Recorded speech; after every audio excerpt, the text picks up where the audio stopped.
How to fix the Google Assistant isn't available for this account on Android.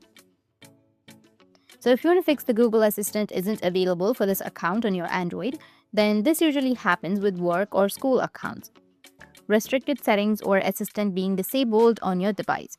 So first, you need to head over to your Google app. And if you're using a work or a school account, then Google Assistant may be restricted. So from here, make sure that you are logged into your personal Google account. Now, on the same app, you need to click on your profile icon, which will be in the top right corner of your screen. Then you need to scroll down, go with settings.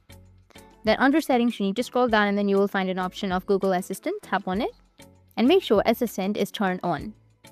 You can go with Assistant voice and sound. Go and configure settings in this page, such as a voice match. And you can simply toggle on the button of Hey Google. It might also be selected as Gemini, so you need to switch between your Gemini and your Google Assistant. And then go back to your previous page and go with the languages section and then make sure that your language is selected as English. And that's it. In this way, you'll be able to fix Google Assistant isn't available for this account. And if you have any questions, feel free to comment below. Thanks for